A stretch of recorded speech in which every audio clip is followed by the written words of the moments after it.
Ministry of external affair की बात करें तो अगर आप भारत में हैं, अगर आप इंडिया में हैं, तो ये आपकी 4600 ग्रेड पे की नौकरी बन जाती है। और आपका सिलेक्शन किसके माध्यम से होता है? तो सीजीएल के माध्यम से, कंबाइंड ग्रेजुएट लेवल के माध्यम से।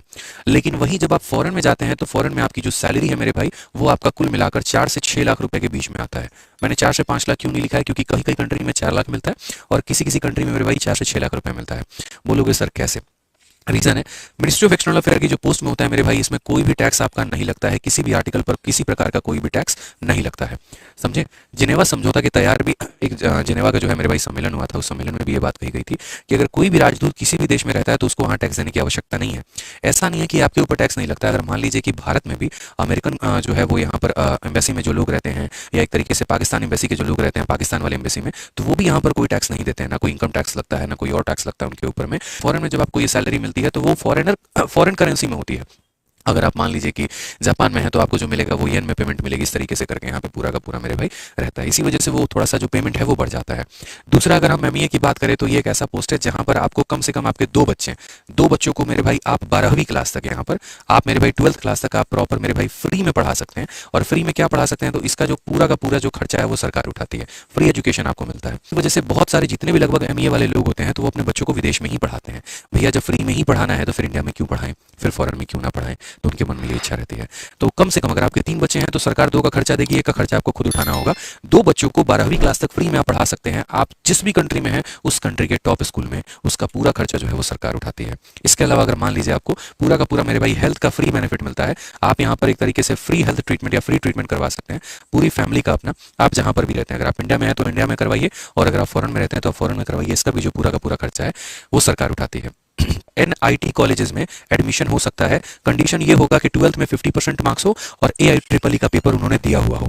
उन्होंने पास किया है कि फेल किया वो बात की बात है, पेपर उन्होंने दिया हुआ हो ये बहुत इंपॉर्टेंट होता है, क्योंकि फ्री रिकमेंडेशन उनको मिलता है।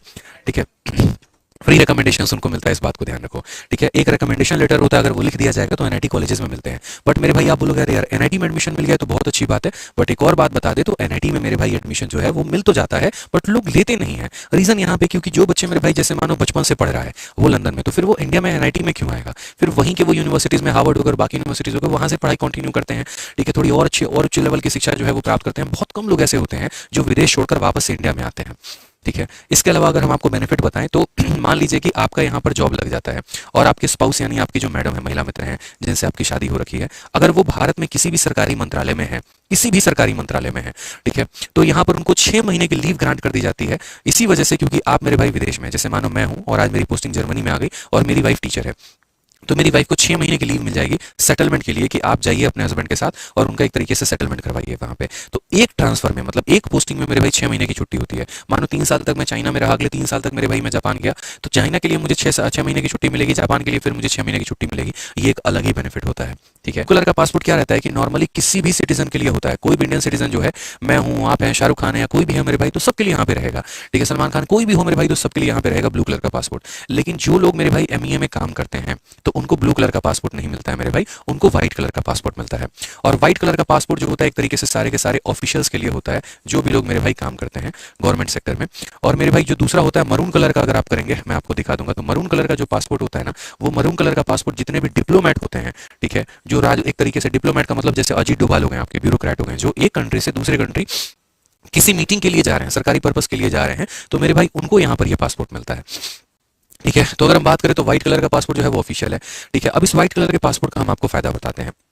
अगर ये व्हाइट कलर का पासपोर्ट आपके पास है तो आप कहीं पर भी मेरे भाई जाएंगे, किसी भी एयरपोर्ट पर जाएंगे तो आपकी चेकिंग नहीं होती है। ये मैं आपको बहुत स्पष्ट रूप से बता दे रहा हूँ। बड़े से बड़ा व्यक्ति भी क्यों ना हो मेरे भाई, उसको चेक किया जाता है, पूरी चेकिंग उसकी बॉडी की होती है, उसकी पूरी लगेज की चेकिंग होती है। आपका बॉडी कोई नहीं चेक कर सकता, इस बात को ध्यान रखना।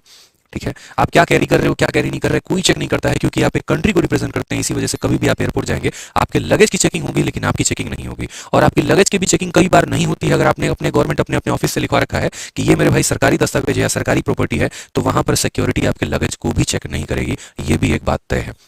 तो ये एक बेनिफिट होता है आपका। यहाँ पे आपको छोटी बात लग रही हो, लेकिन आप फील करिए कि जब आप एयरपोर्ट पर एंटर कर रहे हैं और बड़ा से बड़ा व्यक्ति भी लाइन में लग के उसका सिक्योरिटी चेकअप हो रहा है और आप यूं आते हैं और निकल जाते हैं और कोई चेक भी नहीं करता है आपको, तो एक अपने आप में पावर हो जाता है। दूसरी बात अगर हम बात करें तो और खतरनाक चीज़ अभी आपको बताने वाले हैं, और वो मेरे भाई क्या होता है, जब आप एमईए लगते हैं, जब आप एक तरीके से किसी एम्बेसी में काम करते हैं, तो एम्बेसी की बड़ी प्यारी परिभाषा होती है कि a country with in a country.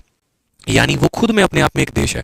अगर मान लीजिए कि अमेरिका में इंडिया का कोई एम्बेसी है, तो वो मेरे भाई अमेरिका के क्षेत्र में नहीं है, वो अमेरिका की ज़मीन पर नहीं है, वो भारतीय एम्बेसी है, वो भारत की ज़मीन पर है, और वहाँ पर जो नियम कानून चलेंगे वो भारत के चलेंगे। एग्जाम्पल के तौर पे जैसे मानो कि मैं एमईए में as a section ASO job करता हूँ, और मेरा पोस्टिंग है लंदन में, और लंदन में मैं वहाँ पे जॉब कर रहा हूँ इंडियन एम्बेसी में, और मैंने किसी का मर्डर कर दिया, एग्जाम्पल मैं कह रहा हूँ, मैंने कोई क्राइम ऑफेंड कर दिया, मैंने गाड़ी से किसी को ठोक दिया, तो मेरे भाई वहाँ पर पुलिस मुझे अरेस्ट भी नहीं कर सकती है। ये मैं आपको क्लियरली कह रहा हूँ। कोई भी लोकल पुलिस आपको डिटेन नहीं कर सकता है, अरेस्ट नहीं कर सकता है। अगर आपने बहुत एक हीनियस क्राइम किया है, देखिए दो तरह का क्राइम होता है, एक सिविल ऑफेंस होता है, मतलब एक आपको नॉर्मल जो मतलब चाकू छुड़ा गोली वोली मारना, तो ये क्राइम हो गया नॉर्मल, और एक सिविल होता है, दोनों अलग अलग होते हैं। तो अगर किसी प्रकार का आप कोई क्राइम करते हैं, तो वहाँ की पुलिस जो है आपके अथॉरिटी, यहाँ पर जो लोग बैठे हुए हैं मंत्रालय में या जो आपके मेरे भाई डिपार्टमेंट के हैं, तो उनको इन्फॉर्म करती है, और उसके बाद तब आपको वहाँ से यहाँ भारत में बुलाया जाता है, और आपका जो कानूनी कार्रवाई जो चलती है वो भारत के लॉ के अकॉर्डिंग चलती है। आपको वहाँ पर सड़ने के लिए नहीं छोड़ दिया जाता, वहाँ के नियम कानून के अनुसार नहीं चलता। वैसे तो सऊदी अरबिया में मेरे भाई चोरी करने पर हाथ काट दिया जाता है, ठीक है, खून करने पर गोली मार दिया जाता है, तो एक खून के बदले दूसरा खून होना चाहिए। तो अगर वैसा होने लगा तब तो कहानी खत्म ही हो जाएगी। तो ये समझौता है मेरे भाई, इंडिया और बाकी कंट्रीज के बीच में एक समझौता है। अगर मान लीजिए कि आप कोई भी क्राइम किसी भी कंट्री में करते हैं, तो आपको उस कंट्री का जो है एक तरीके से वहां पर मतलब उसके कोर्ट में आपकी पेशी नहीं होगी, वहां के नियम के अनुसार आपके ऊपर कार्रवाई नहीं की जाएगी, आपको भारत भेजा जाएगा, और आपका जो भी मेरे भाई कानूनी प्रक्रिया के हिसाब से जो भी केस चलेगा वो भारत में चलेगा, और सजा भी आपको भारत के हिसाब से मिलेगी।